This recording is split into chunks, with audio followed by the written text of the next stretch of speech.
Hello, my name is Andy and I am the Village Idiot. I'm armed with a car and a GoPro and an unhealthy amount of time on my hands. I'm using that time to attempt to visit every civil parish in England. You're watching the North Lincolnshire series, a district of 56 parishes in the north of Lincolnshire. Let's see which one we're visiting today. Now, on the village sign for this place, it says Historic Wolds Village. I have no idea what's so historic about it because I've never been here before, but that just means I'll have to do some digging and find out exactly what makes Worlaby such an important place.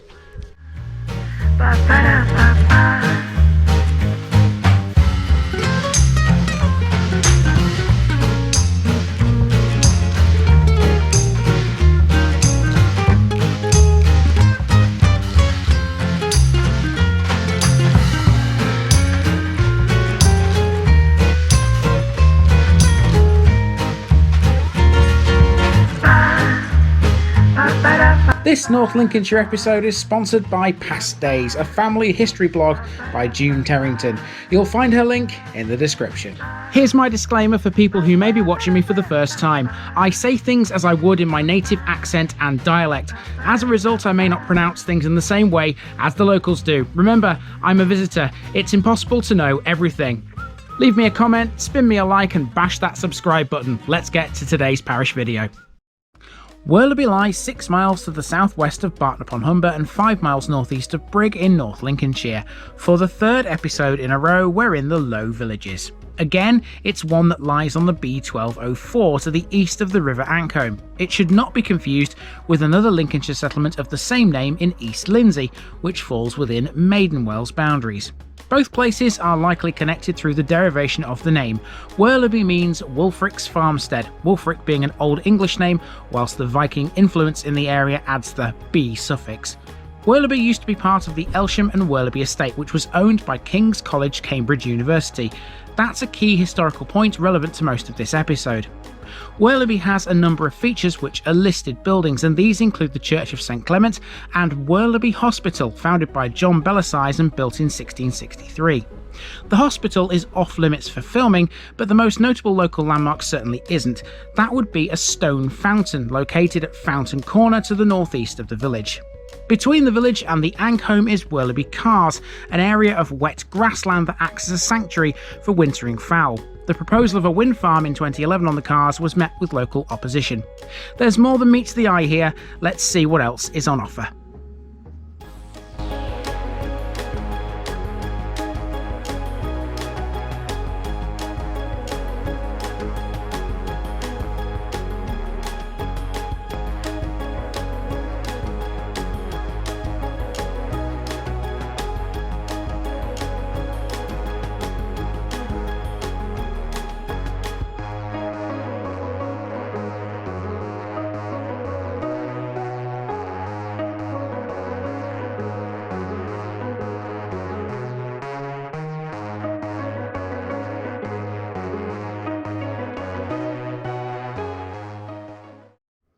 Welcome to Worlaby. We begin our tour of the village on Top Road. This is a nice circular route that sticks almost entirely to roads, barring a short footpath between two streets. Let's go.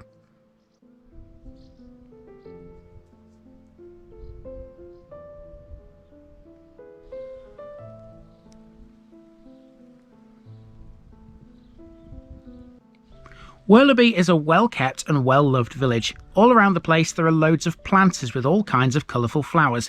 Here's one such example where Top Road meets Low Road. There are plenty of these things around too. I counted at least 3 parish notice boards on the walk. There's a strong sense of community here. Mark it off, people. Worlaby is in the books. So it's starting to rain a little bit, but that's okay, keeps me nice and cool. It's only a few spots anyway. Here we've got a bus stop, and I imagine the buses are the same as the ones we've talked about in the last 2 episodes here.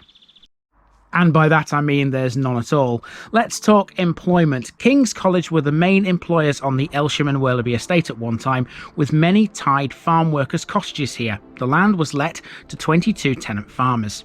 However, the agricultural depression in 1928 meant the college had to farm the land themselves in order to survive. The Elsham portion was sold off after the war, and from that point on, Worlaby suffered as a result. That was until new, private houses began to be built in 1960, and Worlaby's survival has been as a commuter village ever since. Many residents here work or have worked on the Humber Bank or at the steelworks in Scunthorpe. Hurd's Farm, where we are now, is one of the latest developments. Redeveloped in 2002, this was previously just a patch of waste ground belonging to a farm. So up to now, everything we've seen has been, generally speaking, residential. That's all about to change because we're about to hit Main Street, where there are a few of the village's landmarks.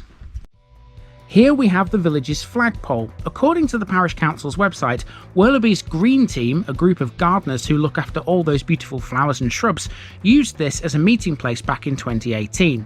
Whether or not they do that now is unknown, but I'm sure they meet somewhere. Next, we have a brief foray onto Top Road to catch the War Memorial. There's 11 names on this one. Almost right next to this we have the old red phone box. This one's used as a base for the village's defib machine. Now, let's go back to Main Street. Next is an old Wesleyan chapel, the property on the left here. After King's College sold the estate, the chapel was one of the buildings to suffer as a result. Worlaby used to have a primitive chapel too, on Low Road. Arguably, the one building that suffered the most after the sale of the estate was the school. Immediately following the sale in 1957, just 32 children attended school in Worlaby. You might have been able to hear the school, if nothing else. The kids seem to be in the playground at the moment. I think there is another entrance to the school along here, so we might pass it in a second, get a better shot of it. So we're coming out onto the street we were on before. Can't remember its name. Low Road? Low Road. Yeah, I think it's Low Road. And this will take us up towards the village hall and the playing field next. Check out that for a nice house. After Hurd's Farm was redeveloped in 2002, it sparked something of a revival for Worlaby. The school has since had new buildings, and it's now one of the village's central hubs. Worlaby used to have 3 shops, all of which suffered too as a result of the estate's sale. There's no shop in the village now, nor is there a post office. Mind you, there is a standalone postbox. I found this sign to be quite humorous. Quite why it was on this wall, I don't know, but please, if anyone finds the dog, let the poor woman know, won't you?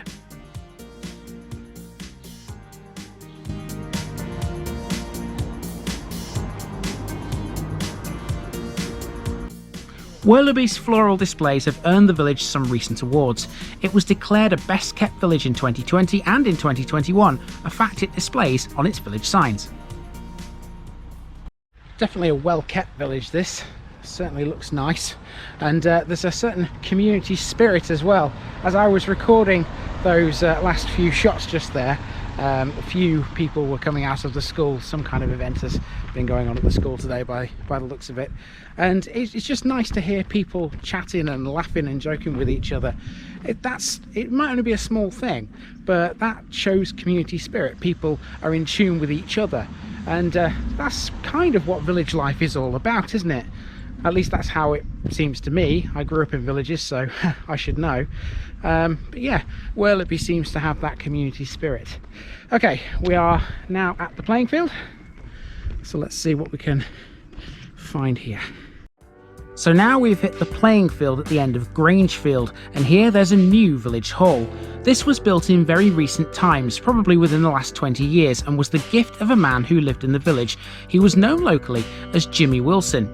He lived a solitary life and worked on the railways operating the level crossing and junction box on the busy road at Elsham. He was a jolly chap who waved to everybody, but it was a complete surprise to be left such an amazing gift.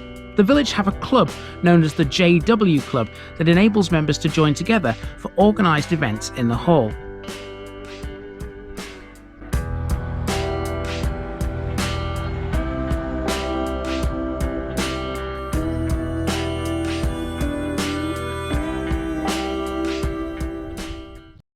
Now, in much the same way as Saxby has Saxby Bridge, Hawkstow has Hawkstow Bridge, Worlaby has a bridge over the River Ancholme as well. This one is called Webster's Bridge. and it's the only one really down here in this part of the world which I didn't really want to go to. And the reason for that is because to get to Webster's Bridge you have to cross a railway line, as well as dealing with a track like the other ones where you have to walk instead of drive because you won't be allowed to. Bit too much effort, I thought, because once the railway line's it's not a crossing with automatic barriers. It's one you have to open yourself. Reminds me of the one at Hambleton Junction in Selby. So I decided to leave that. Webster's Bridge will come in today's picture bit. So for now, we're moving away from this little village green area along this road here, which will take us back towards the top of Main Street and the church, which is the last sort of landmark on this route.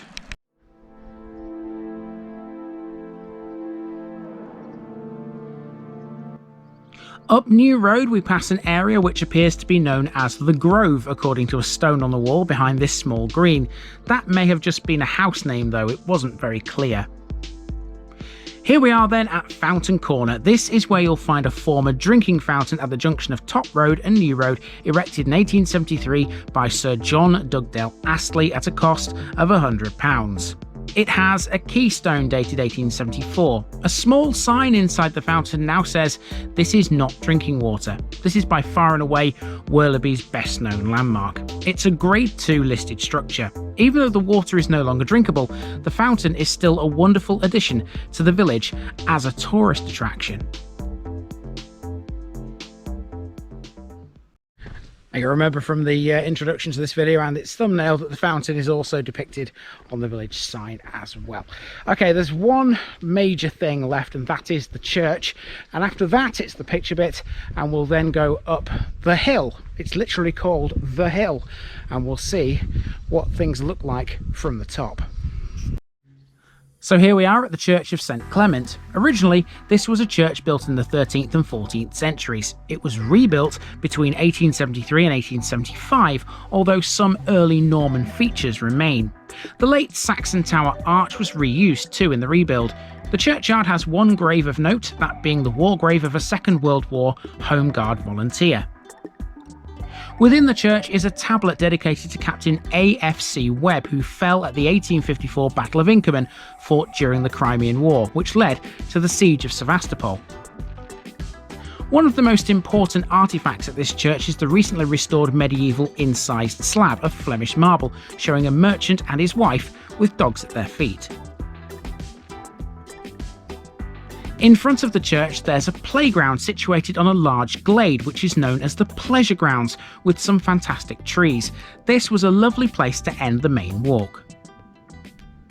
This little glade area in front of the church is every bit as interesting as the church itself actually.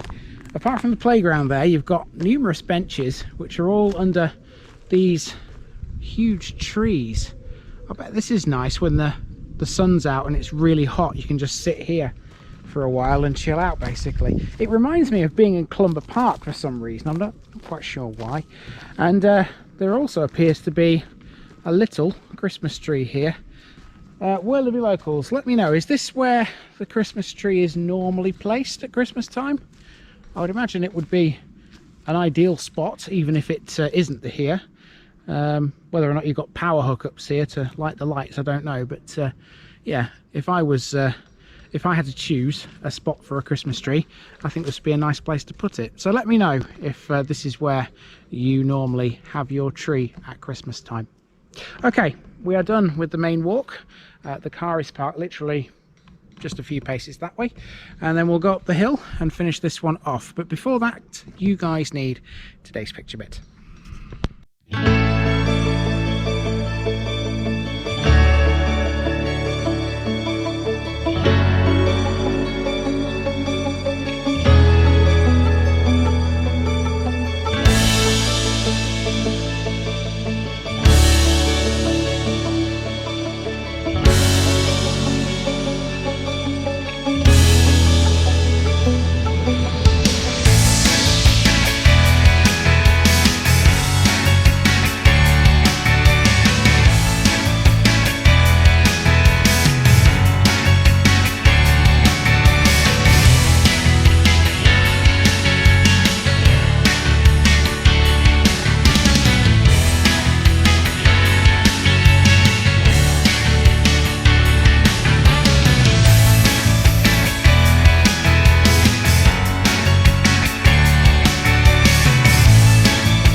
We still need to talk about John Belasyse. Belasyse, pictured here, was an English nobleman, royalist officer and MP who suffered a long spell of imprisonment during the Popish Plot, an extensive Catholic conspiracy to assassinate Charles II. He lived in the original Worlaby Hall, which was pulled down in 1807. This is the current Worlaby Hall, located off the hill. Almost right next to the hall is Worlaby Hospital, better known as the Old Almshouses, or less commonly as John Belasyse's Hospital. These were founded in 1663 to house 4 poor widows. In 1900, the property was thoroughly repaired by the Duke of Newcastle. I think the most notable thing about the almshouses would be the architect who designed them, William Catlin. He was a Hull-based architect who worked in what was known as Humber brick style. Sir John Nelthorpe School in Brigg is attributed to him, and he also designed the famous Wilberforce House in Hull.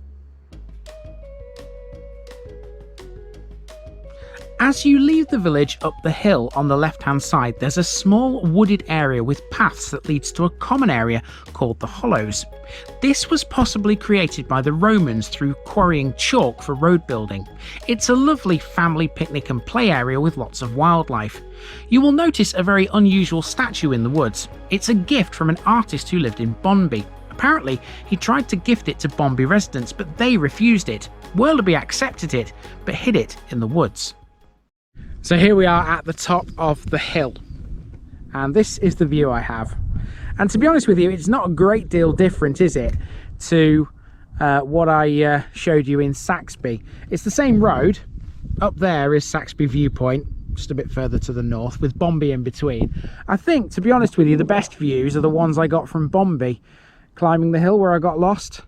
It's still a good view here, I can see plenty, but of course the camera can't really see a lot from this distance. It's still a nice view though, and it's a nice way to end the Worlaby video, don't you think? Time for me to move on to my next one here in North Lincolnshire, which is also on these hills, on these wolds, and all I have to do is head to the south to pick it up.